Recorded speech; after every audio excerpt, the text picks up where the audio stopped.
कालिका के दरबार में सबकी झोली भरती है। राजा हो, रंक हो, भक्त हो या भगवान, सब इस दरबार में सर झुकाते हैं। साक्षात कृष्ण ने भी यहाँ सर झुकाया और वरदान भी पाया।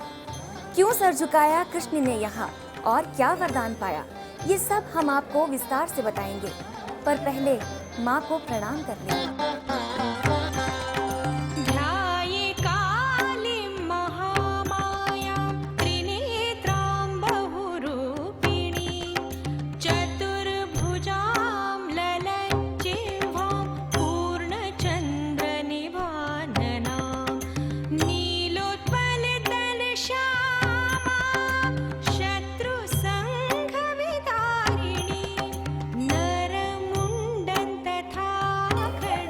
कौरव और 5 पांडव, एक तरफ कौरवों की लाखों की सेना और दूसरी तरफ पांडवों की छोटी सी सेना की टुकड़ी।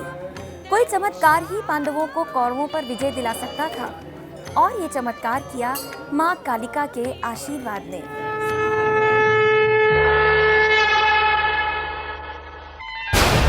महाभारत की लड़ाई भारत के इतिहास के सबसे मशहूर पन्नों में से एक है।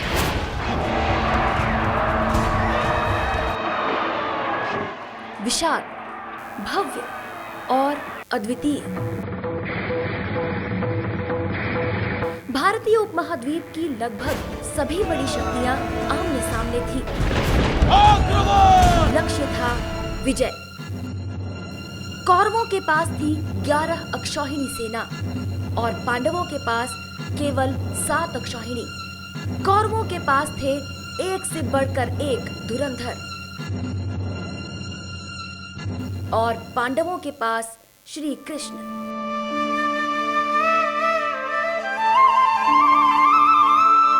धार्मिक आस्थाओं के मुताबिक कृष्ण भगवान विष्णु के अवतार है और विष्णु शक्ति के परम भक्त। इसीलिए युद्ध के पहले कृष्ण ने शक्ति रूपिणी माँ दुर्गा के कालिका स्वरूप का आह्वान किया।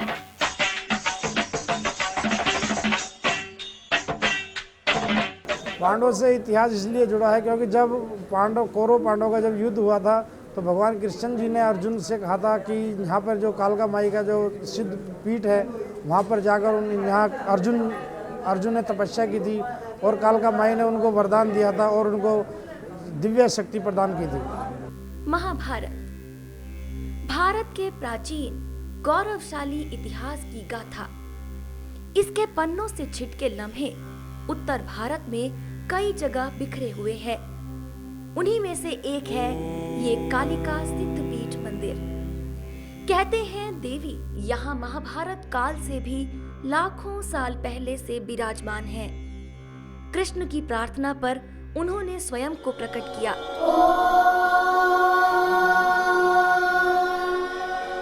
तब से लेकर आज तक यहाँ देवी के मुख स्वरूप की आराधना की जाती है। महाभारत की लड़ाई 5000 साल पहले हुई थी। ये मंदिर उससे भी पुराना है। कहते हैं रक्तबीज के वध के लिए काली ने यहाँ मुख विस्तार किया था।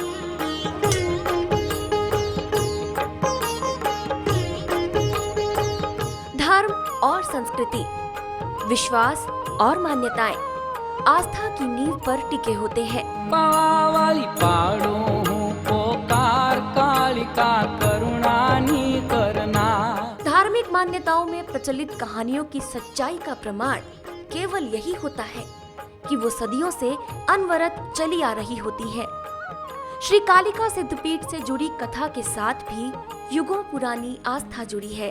कालका जी मंदिर का जो इतिहास है बहुत ही पुराना है और ये कालका जी मंदिर जो सिद्धपीठ, यहाँ बहुत से ऐसे भक्त भी हैं जो रेगुलर आते हैं, मतलब 10-10 साल से 50-50 साल से रेगुलर आते हैं। उनकी माई हर मनोकामना पूरी करती है। कालका माता का ये आशीर्वाद है कि रोज आता हूँ। मंदिर आते हुए मुझे 10-11 साल है। पूरी कोशिश ये करता हूँ कि रोज आऊँ, हाजिरी रोज रहे।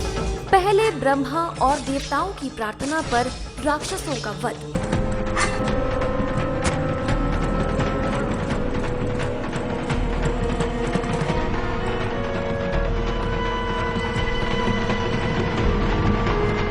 फिर कृष्ण और अर्जुन की आराधना से प्रसन्न होकर पांडवों के हाथों कौरवों का विनाश। कालिका देवी के इस मंदिर से मिलता है विजय का आशीर्वाद।